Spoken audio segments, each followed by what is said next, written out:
Btooom. Btooom is a game that sold over 1 million copies worldwide, and it doesn't use guns, only bombs, using 8 types of bombs or BIMs as the situation dictates, and use sonar to find enemies while remaining out of their sight. That's how Sakamoto Ryouta explains the game. Sakamoto Ryouta is an unemployed young adult and who lives with his mother. His only real achievement is Japan's top player in the popular online video game Btooom. After 20 straight wins, Sakamoto's team climbed up to the number 10 team in the world, having a 4-star now and becoming number 1 in Japan. While celebrating, the number 2 team in the world challenged them in a game. With this, they are one step closer to becoming number 1 worldwide. A 20-year-old unemployed doing nothing but playing all day. This is his life, but in the world of the game, he is respected, he is stronger than anyone, and he is greater than anyone. He even gets married within the game. This is life and he is contented with it. But one day he woke up in a forest. His whole body is hurt, realizing that he is hanging in a tree with a parachute. Can't get down and shout for help in the deep of the forest. Struggling with the parachute, Sakamoto fell from the tree, thinking hard about what happened and where he is, touching his head and realizing that there is blood.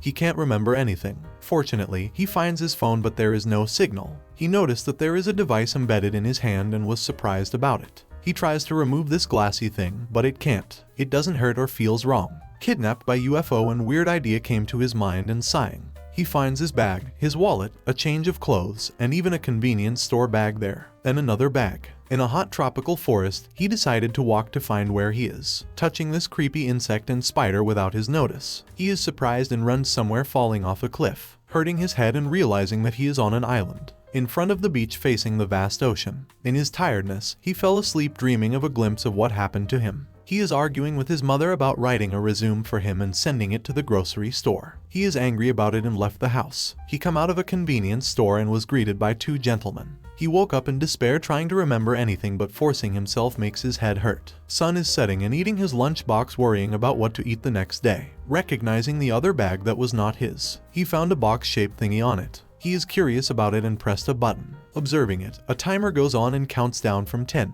He throws it just before 3 seconds because he has a bad feeling about it.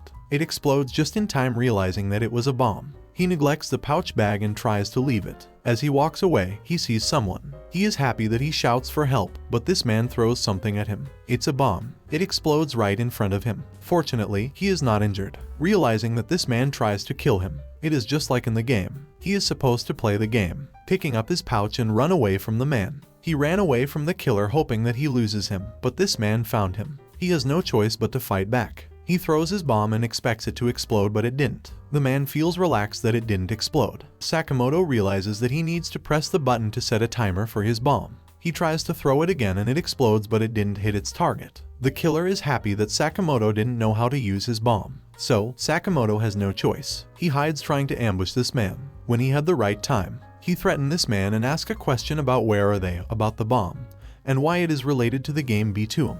But the man ignored his question and threw a bomb at Sakamoto. It exploded right before him and he fell to the cliff. He ran away from the killer and tried to chase him. Running in despair, the man throws again a bomb at him, causing him to fall into the grass. He hides from it, but the thing that is embedded in his hand is a sonar, so he is trackable by other players and he can't hide. The man didn't know where exactly he is because there are 2 hiding spots, in the grass or the rocks, so he didn't bother to find him and decided to throw a bomb at both of them. Sakamoto has no choice but to run away. He ran away and jumped into the water. The killer stays at the cliff waiting for him to surface for air, but he hears the timer. It is the bomb that Sakamoto planted before he jumps. It is explode right below him. While Sakamoto is under the water, he sees the remains of the man that is sinking. It traumatized him and vomit. He had no choice but to fight back. He picks up the bombs of the man that he killed, forcing him to play this game. He fell asleep dreaming about the past. He dreamed about applying for his job and delaying it to the company he wants to work for. And after 2 years he is still unemployed, causing his mother to worry about him, and talks about the job that his uncle offers,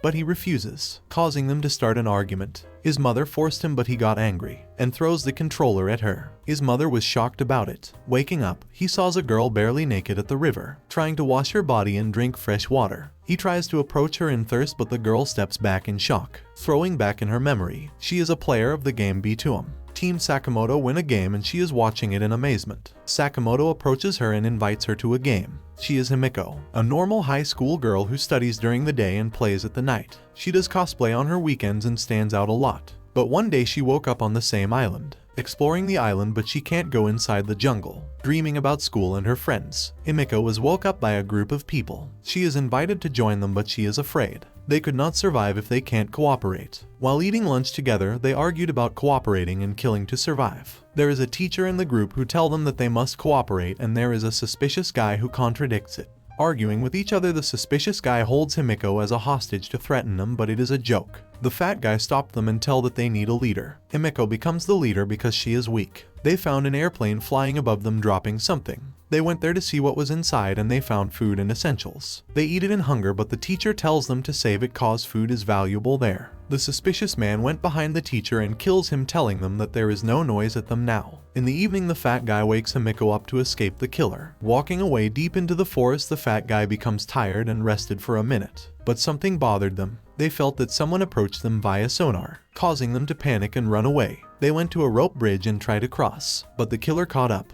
The fat guy throws a bomb at the killer, causing him to fall back. It is a type of bomb that releases some kind of gas. The killer has no choice but to look for another way. They cross the bridge and find a hiding spot. The fat guy tells her that she needs to kill to survive, but she refuses and tells him to unhand her. She remembers a trauma that shocked her to punch the guy, forcing him to hug her like a gross stalker. He approached her, forcing her to use her taser in self-defense. She remembers something, a trauma that she and her friend were involved in an accident, leaving her as the only survivor. Her friends hate her, causing her to play the game as punishment. The fat guy found her by sonar and jumped right on top of her, trying to rape her, but she rather dies with him than be molested, so she activates her bomb. The fat guy run in fear and she throws it at him and died. She killed a person. She found a river and clean herself and curse all men in disgust. This is where Himiko and Sakamoto found each other. Himiko runs away because she is afraid of men. Sakamoto notices her supplies and tries to chase her, using his sonar. He tries to scan the area for him to chase her. He found traces of the person and run towards it. He is surprised by what he sees, an old man who is pooping. This man is shocked and steps back in fear as he steps on his poop. He begs for his life and don't kill him. Sakamoto spares him as he is not a threat to him. He is seemingly nice and not a player. Sakamoto escorts him to the river to clean his foot and asks him what happened. This old man tells him what happened. They wake up in an airplane with so many people and men in arms. A man who seemingly works for an organization tells them where they are. They are going to a secluded island somewhere in the Pacific and playing this game. They have a pouch bag that has bombs on it that has many types and embedded chips in their hand. This chip serves as sonar for them to find another player, so hiding is useless. This chip can only remove using surgery, and when they removed it using force, their heart stops beating. He tells them that to come back they must win the game. To win they must collect 8 chips, so they must kill 7 people plus their chips. Hearing this caused panicking to them and they beg to bring them back to their home. A soldier uses force to silence them and attacks a man with a stun gun. This causes him to knock down and quiet all the people, but Sakamoto opposes him, a so-called game master, and tells him that he can't separate what is real in a game. He seems that he knows the man on screen and protests, but all of the soldiers caught him and use a taser on his head, causing him to wound his head and forgot what happens. All of the players forcefully wear a parachute and jump in the plane. All of this start to make sense now. The old man invited Sakamoto to join him and work together, but Sakamoto doubted that he can slow him down, but he pity him. He agrees, but on a condition. He must see what bomb he had. The old man doesn't want to because if he sees it he can't trust him now. Sakamoto is impressed that this old man is smart enough that he can slow him down. Sakamoto feels relaxed and agrees without condition. He introduces himself respectfully and they work together now. They hear something. It is an airplane that's seemingly patrolling every day. They go to a high area and look out for the plane. They see it dropping a supply everywhere. Sakamoto was convinced that there are an organization behind this game that dropped a supply to force every people on the island to play the game. A supply dropped near them and he told the old man that he can get it and leave him first, for he is climbing for now. As he approaches the supply he sees a woman running the supply. He felt discouraged that this woman get it before him, but something explode. The woman is dead and another player comes to get the supply and the chip for the woman. Sakamoto feels discouraged that other players compete and fight for their life for the supply. The old man approaches him and sees the dead woman. He tells him that they can't get a supply if they can't kill, but the old man encouraged him to fight to survive. They see another supply in the forest and run to it with enthusiasts. But when they got there they see a kid that has blood on his face and a dead man in front of him. They were shocked by what they see. For more anime recap, click here to subscribe and watch more. Thanks for watching.